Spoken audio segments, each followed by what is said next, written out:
the current chairman of INEC, if he was the chairman of INEC in 2015, would not have won.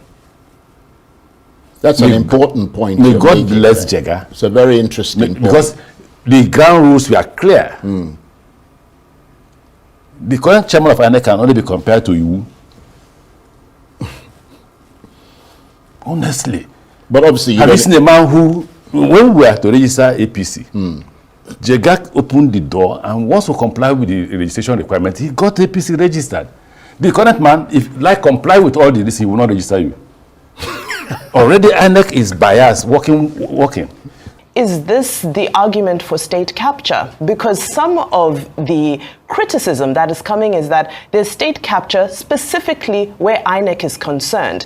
There are some reports that saying over 70 groups have attempted to register their political parties and that INEC is just sitting on them. And the assumption is that this is from a directive to stifle opposition voices that are trying to register parties that can pose to be some type of opposition or, legitimate opposition to this presidency. What's your take on this conversation around state capture in the electoral institutions?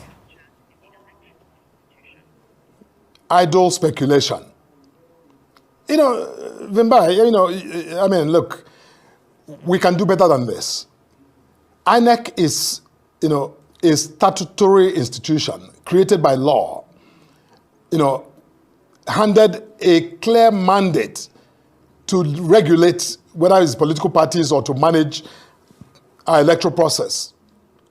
We cannot second guess that.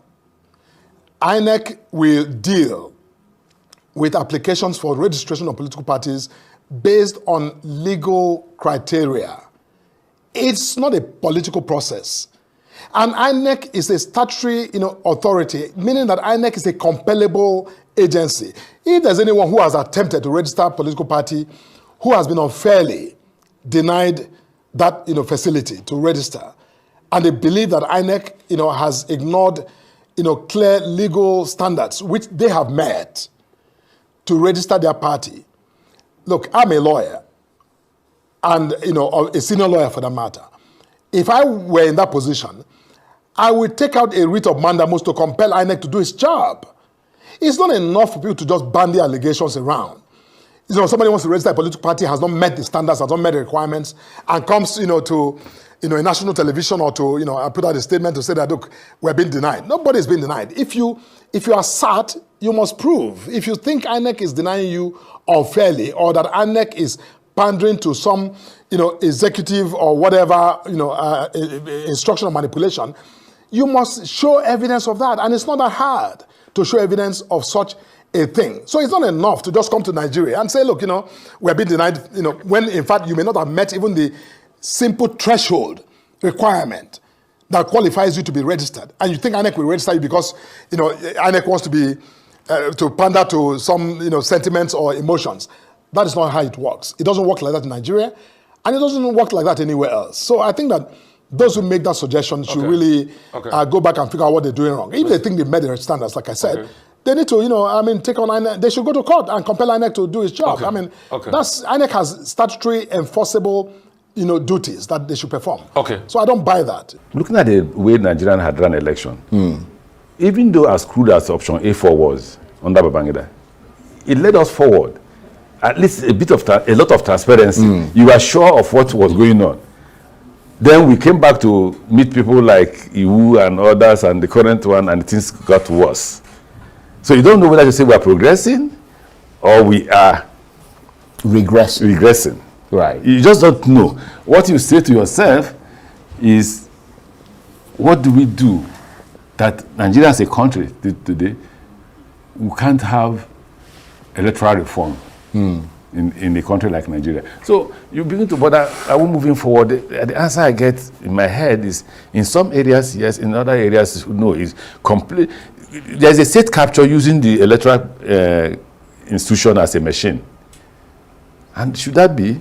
I wish that the National Assembly could amend the Constitution, right, and allow Jega to remain there until able to get electoral reform. Because where there is no electoral reform, then it has to be a man of conscience. And then Jega was a man of conscience. So yes, the process was not what you think you can manage, but I'll manage it in such a way that all the parties will feel this was transparent. That's what happened in 2015. Nobody gave us a chance. I doubt even if JECA even gave us a chance. But because the process was transparent, the people's votes mattered. Right. And that's what's important, isn't it? Here, currently, Yeah. if I were the current chairman of INEC, I'll put, for Christ's sake now, for Christ's sake, I love my name. I wouldn't. But he may not be there in 2027. It doesn't matter. Already he's stopping parties from being registered. So already INEC has taken sides. INEC is no longer the umpire. Right. But in fairness to him, he's put forward a considerable number of reforms, though. To whose advantage? I mean, he's proposed a number of reforms. Whether he proposed it or not, to whose advantage? First, there has to be parties to compete for that election. You're putting those number of reforms. So when there are no parties to compete for those positions, then what importance is that reform? But are you talking about the party that you're discussing in this opposition coalition, like a new party? Or? Whether it is new or old, whatever, the most important thing is that the Electoral Act allows you to register a political party. Right. Just because one man see. One thing funny about the current government is that they don't even obey laws. They don't obey the constitution. So are they stopping you from registering the party? Of course, they're not allowing the opposition to register political parties. INEC is a creation of the law. So INEC must obey the law. INEC does not have the power to stop the registration of any new political party according to law, except within the 12 months blackout period, which does not start until February of 2026. So INEC must respect the rule of law and act according to due process. Now, if INEC refuses to register any political party, what should that political party do? Compel INEC to do the right thing. You cannot just talk. You know, I called it the rule of talk. The rule of talk, if applied wrongly, does not cure the rule by law or abuse of the rule of law, as we see, or as has been rumored to have been done by INEC. INEC is not above the law. INEC must obey the law. Hold INEC accountable. Stop just ranting. Hold INEC accountable. We have been challenged. This is a challenge. That is the APC National Publicity Secretary telling you that you are lying effectively by saying that INEC refused to register you as a political party. That's what he's saying. Meanwhile, you had somebody in the caliber of Rotimi Amaechi say just yesterday that even them, INEC has refused to register them. So, if Morka is sure that people claiming INEC has stopped registering political party are lying, then Nigerians need to come out and remind him that we are not lying. INEC is indeed stopping the registration of political parties. We must go beyond talk. We must take action. The solution has been prescribed by APC themselves. Get an order of mandamus. There is no court that will see the Electoral Act 2022, see the Constitution of the Federal Republic of Nigeria, see INEC's own electoral guideline, and refuse to give you an order of mandamus to compel INEC to do the right thing. No court, because it is clear as day. Even when a court refuses to do that, you can drag such a judge to the NJC for petition. And let me say this. If you think that is also not working, you can do a petition against such a person to the ICPC and the Code of Conduct Bureau, because those are actions unbecoming of a public servant. Now, if all of these are still not working, bring it to social media. Shine light on it. That is the right way to use the rule of talk. just coming to complain without taking any action to hold these people, INEC, David Umahi, Minister of Trade and Investment, just talking without taking any actions to hold them accountable will be just abuse of the rule of talk. It will be useless. The solution is in your hand. What are you going to do about it? And I must say this.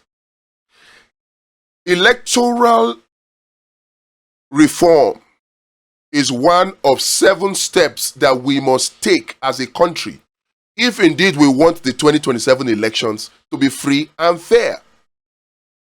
Imagine this scenario. Let's say for some miracle, INEC,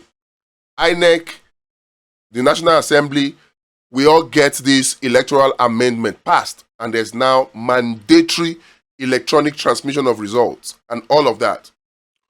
Does that mean that we will now go back and sit down and fold our hands and say, yes, we have got INEC, and then INEC must now do the right thing? What is the guarantee that they will not circumvent even that electoral amendment? What is the guarantee? Now, in asking this question, I'm not saying we should not pursue the electoral amendment. We'll pursue it. But the point is this.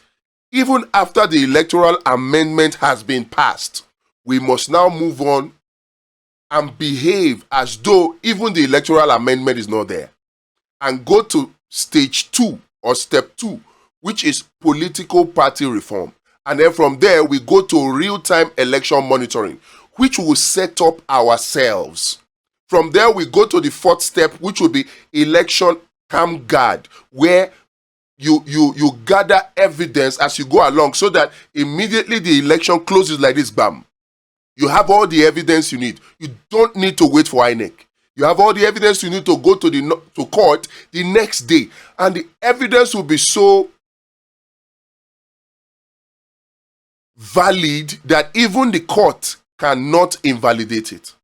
Then from there you go to what? Step 5, which is well fund, taking care of the needs of the people so that they can see that their trust should be in government and not in individuals, so that they can see they need to come out and vote, because we need to nullify the biggest weapon of Tinubu in 2027, and that's voter apathy. So well fund in step 5 will take care of that. Then from well fund we go to step 6, which is law patrol.